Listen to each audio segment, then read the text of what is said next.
Quite interesting and a good number to remember. So this region where we are now, Skåne, used to be Danish until 1658.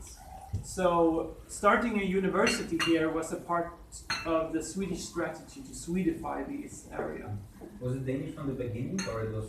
There had been several wars back and forth, so it used to be Danish, Swedish, Danish, like that for a few hundred years, this region.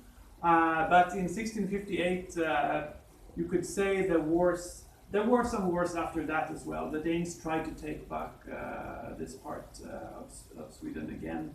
But since 1658, it has been more or less Swedish the whole time. So you can see that actually in the symbol of Lund University.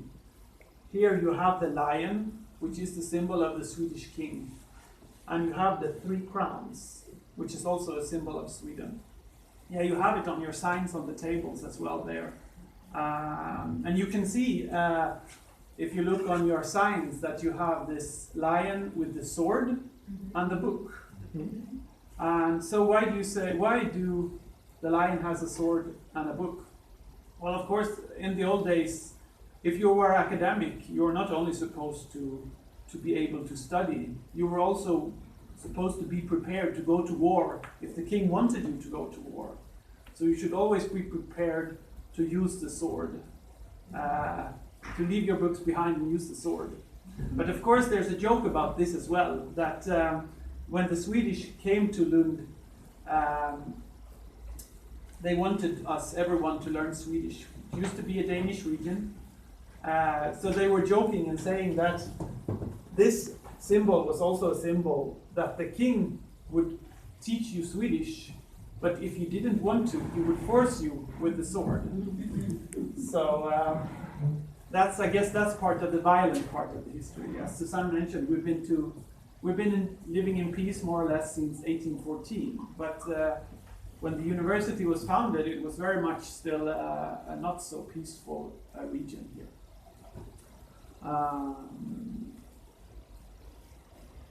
So, yeah, as I mentioned, it was founded in 1666. Then it was, of course, quite a small university. Nowadays, we have 42,000 students per year, 7,500 employees, and of them, about 800 are professors, and 4,000 other lecturers, researchers, and the rest are administrative technical staff. We have a turnover about 830 million per year. And we're a research-intensive university, so 2/3 of this turnover goes to research, and 1/3 concerns education. And here you see the White House, where we will be having lunch later this day. This is where the Vice Chancellor has his office. So the most important person of the university. It's one of the most important places, definitely. Every springtime, we celebrate the arrival of spring on the last of April here and the 1st of May. There is a big choir here singing, and there's a lot of flowers. And the principal holds a big speech to the students. So this is an important place in Lund, definitely. And we're a comprehensive university, so we have 8 different faculties at the university. So it's medicine, engineering, science, social sciences, humanities and theology, economics and management, law. And then we also have the fine and performing arts, which is music, theater, and fine arts. And those you will actually find in Malmö. So Lund University started in Lund, in the city of Lund, but nowadays it's actually also in the city of Malmö. The city of Helsingborg, which is a bit up north, about 50 kilometers from here. And we also have a school of aviation in a smaller city here in this region. So Lund University also makes its mark on all of this region, not only the city of Lund nowadays.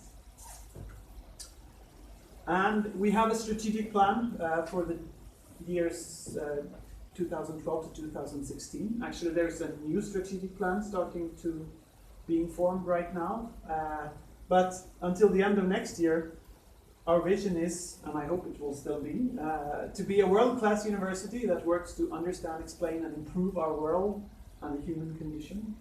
So quite big words, but hopefully they also mean something to everyone who works here.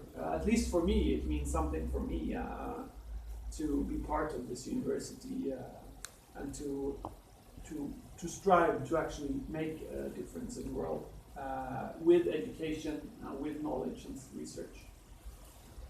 And to reach this vision, we have 4 strategies. And this is also why we like this strategy so much, because these strategies, they focus a lot on what we work with at our department, working with international groups, trying to improve